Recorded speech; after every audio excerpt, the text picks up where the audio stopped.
bom? Oi. Maurício, boa noite. Boa noite. Caio Almeida, Jovem Pan News Campinas. Boa noite, Caio. Você fala um pouco sobre a partida, em especial o lance final do jogo. O Matheus tenta um lance de efeito, não dá certo, os jogadores do Noroeste ficaram bravos com ele. E quando deu o apito final, você tira o Matheus de perto, porque iria ter uma confusão ali entre os atletas. E você conversou com ele. Queria saber a sua opinião sobre esse lance, porque o Matheus é seu atleta, e o que você pensa. Porque no próximo jogo pode acontecer ao contrário também. Obrigado. Sobre o jogo, eu acho que a gente fez uma partida muito segura. A gente teve tempo para estudar bastante a equipe do Noroeste e é uma equipe muito qualificada na hora de atacar, que coloca vários jogadores em cima da nossa última linha, vários jogadores flutuando entre as linhas e a gente sabia que ia ter um pouco de dificuldade para encaixar no primeiro momento, mas depois a gente acertou e assim criamos várias oportunidades de primeiro gol, de bolas de contra-ataque, fim de construção. Então eu gostei muito da partida. Com relação ao Matheus Reis, a gente sabe que o futebol tem algumas nuances que a gente tem que respeitar, né? Para te falar a verdade, eu sou totalmente favorável ao atleta ter liberdade para dar o drible que ele quiser, né? Eu sou totalmente favorável a isso, mas entendo que num jogo 2-0, faltando poucos minutos, isso possa soar como um desrespeito, né? E essa foi a minha preocupação, em pedir desculpa, porque eles têm o direito de se sentir desrespeitado. Mas eu acho também que o Matheus Geste tem o direito de dar o drible que ele quiser. Porém, acho que ele tem que escolher melhor os momentos. Foi isso que eu falei para ele. E que também achei desnecessário, naquele momento, aquele tipo de drible. Então, como eu falei, se colocar no lugar da equipe que está perdendo no final do jogo, um drible que não é um drible muito convencional, muito comum de você ver, e que pode gerar realmente algum atrito, né, e alguma confusão. Então eu fui ali, alguns jogadores que estavam mais próximos, mais exaltados, eu pedi desculpa, falei que cobraria ele. Mas meu pensamento sobre o lance em si é esse, né? No futebol tem isso, das pessoas não entenderem algumas ações, algumas jogadas e ficarem chateadas, enfim. E eu acho que a gente tem que respeitar. Maurício, boa noite. Matheus Aborati, Rádio Central, Tati Record. Queria te perguntar em relação ao meio de campo. Hoje você contou com o retorno do Nathan Camargo, seu camisa 5, primeiro volante, e o Caio Melo, ele acabou não sendo relacionado. Se você puder esclarecer se foi realmente uma questão física do jogador. E o Matheus Sarará aparece como esse segundo volante, e o camisa 10, o Isaac, retorna hoje um pouco mais participativo na partida. Queria que você falasse um pouco sobre como você pensa este meio de campo. O Nathan realmente fazendo a função de um primeiro volante, o Sarará tendo essa função de segundo volante, e esclarecer em relação ao Caio Melo, também jogador que apareceu como titular no início deste Campeonato Paulista. Eu falei isso para eles lá, isso agora lá. Talvez eu tenha 35%, 40% de um time que eu considero um time titular, um time base. Os outros, a gente tem um grupo muito homogêneo, um grupo que tem entendido muito o que eu quero. E a gente tem trabalhado jogo a jogo, as questões físicas. Eu volto a falar, é um grupo que se formou em janeiro praticamente. Graças a Deus, a gente tem evoluído durante a competição. Os treinos são poucos, é muito mais aqui nos vídeos, é muito mais ajuste dentro do campo. O Caio, ele vem de 3 jogos, quase que jogando os 90 minutos. É redundante eu falar que são jogos atropelados, enfim, é natural que o jogador sinta, né? A gente tem tentado administrar tempo de muitos jogadores, e aqueles que são mais virtuosos fisicamente, a gente tem conseguido administrar com mais tempo, mas tem alguns que sentem o que é natural. Nosso meio-campo, nossa equipe, uma equipe que pressiona quase que o tempo todo, joga com a linha alta quase que o tempo todo. Dificilmente a gente baixa as linhas, a não ser para agrupar no momento que quebra a nossa primeira linha de marcação, enfim. Então é natural que a gente tenha o desgaste. O Caio teve um desgaste, a gente optou por segurar, porque qualquer lesão mais grave nessa competição perde a competição.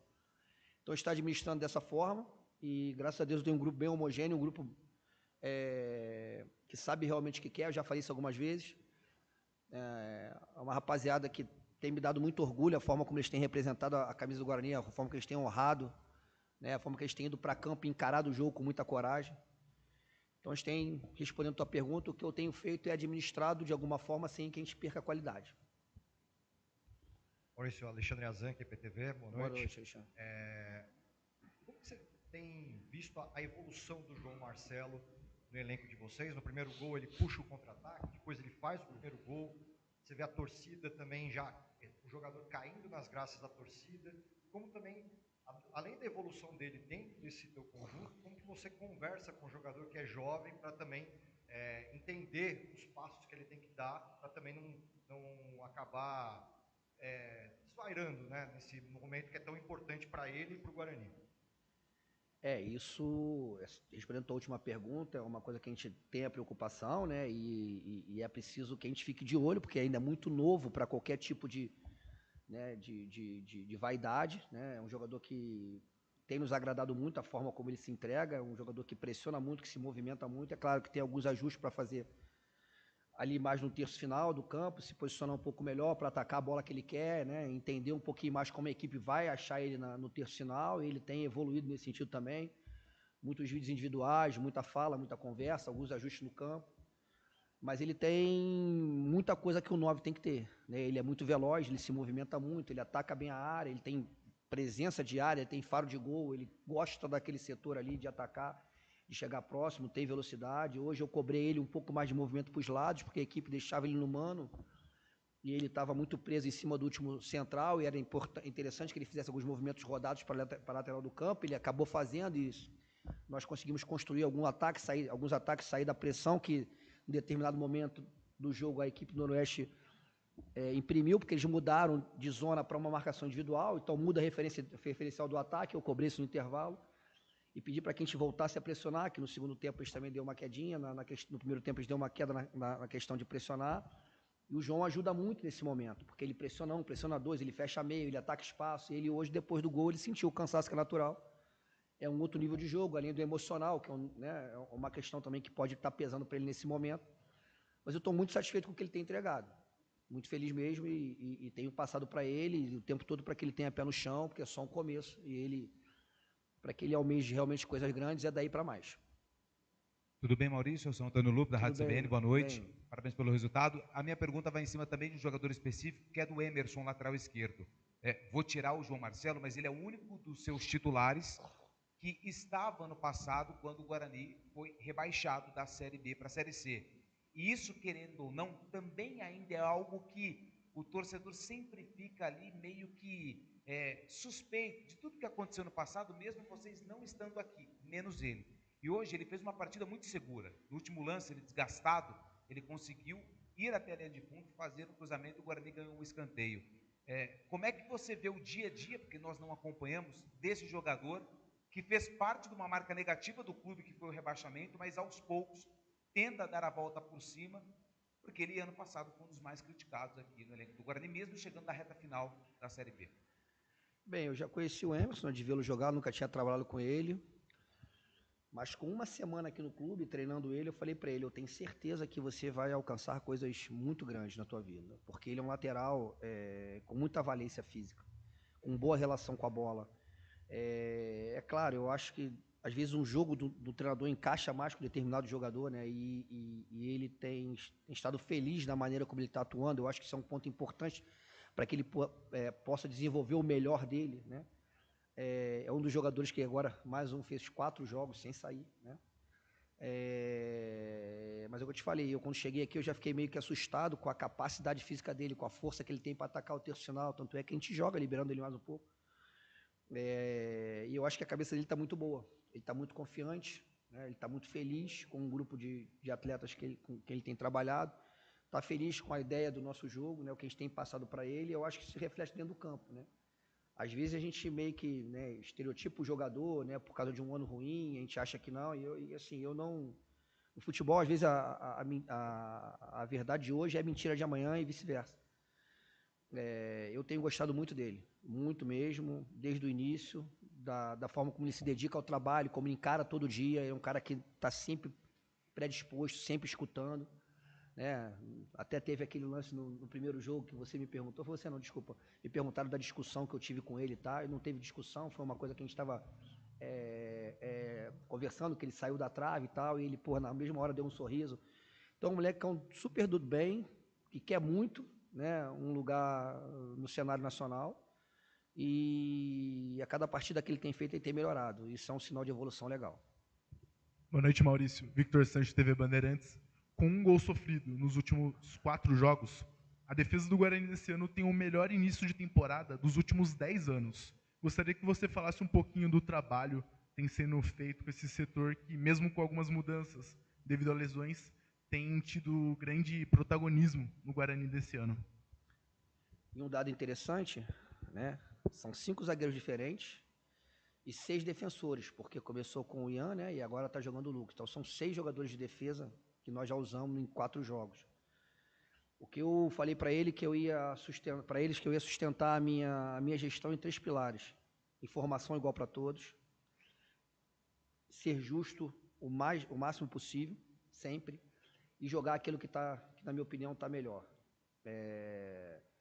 Eu acho que se dá muito pela qualidade que eles têm, por acreditar realmente que eles são capazes. Eu falei isso para eles agora, quando acabou o jogo. A gente precisa acreditar na nossa qualidade, que nós estamos fazendo, e é muito pouco ainda. A gente tem um objetivo muito claro ainda, que é livrar do rebaixamento. Esse é o nosso primeiro objetivo. Mas eu falei para eles que o que eles estão fazendo em pouco tempo de treino é porque realmente eles são capazes, né? Então a gente tem talvez um trabalho muito mais específico com o setor defensivo, porque a gente precisa ser uma equipe coesa, uma equipe realmente que sofra poucos gols, porque a gente vai acertando o ataque aos poucos. E vão chegando novos jogadores para ajudar também. Então, assim, eu reputo tudo a qualidade deles, a entrega deles e a aceitação da nossa ideia. Eu acho que o bom momento se dá por isso. Boa noite, Maurício. Beto Toledo, da Rádio Planeta Guarani. Maurício, o Noroeste ele vinha jogando até com 3 zagueiros, mais um 3-4-3, né? E hoje um 3-6-1 diferente, só um meia de armação, 3 volantes em campo.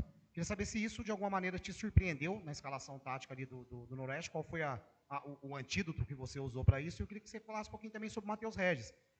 Atuando pelo lado direito, hoje, depois da entrada do Bilu, ele inverteu, né? Foi lá para o lado esquerdo e tal, mas ele falava, inclusive, em algumas circunstâncias, que ele gosta de jogar pelo lado esquerdo, para ter a perna boa para o chute, né? Cortar para dentro da área. Queria que você falasse um pouco dessa evolução dele também, se tem determinado esse lado, ou se vai ser assim mesmo, ele vai trocar de lado, às vezes, quando for necessário. Apesar desse número, né, do 3-6-1, como você falou, no rodar da bola, né, eles entupiam a nossa linha com quase 5. Isso trouxe problema para a gente no início. Eles tinham 2 volantes ali, lado a lado, mas os outros estavam sempre buscando jogar entre linhas. Ele tem um jogo de parede com o Carlão muito interessante, ele faz muito bem esse papel, então eles quebram a linha com passe para frente, uma escorada, e tentam atacar as costas da defesa. E isso, no primeiro momento, causou problema para a gente. A gente tentou ajustar ali no primeiro tempo, mas eu só consegui ajustar realmente no intervalo do jogo. Foi quando eu mostrei para eles o que estava acontecendo. E a gente conseguiu se ajustar. Então, assim, apesar de 3 volantes, eles de repente, tentar um meio-campo um pouco mais coeso, mais forte, defensivamente falando, eles não perderam a essência de atacar e atacam bem. A ideia de ataque deles é muito boa, eu gostei muito. Em relação ao Matheus Regis, é um jogador versátil que pode jogar pelos 2 lados. E aí eu opto pelo João, né, que é um meia de beirada, que é um meia que também joga pelo lado, até mais do que por dentro. E aí esse sim, o lado dele mais forte é o lado esquerdo. Então eu opto pelo Matheus Regis lá. Quando eu começar, de repente, com ponta de pé trocado, talvez eu opte pelo Matheus pelo lado direito. Mas ele me dá essa capacidade. Ele é um cara que consegue jogar tanto pelo lado direito quanto pelo lado esquerdo. Ele entende bem as funções do lado do campo. Isso facilita a gente. Então, assim, você pode ver num jogo ele pelo lado direito, no próximo jogo ele pode jogar pelo lado esquerdo, porque ele me dá essa capacidade. Obrigado, gente. Valeu. Desculpa.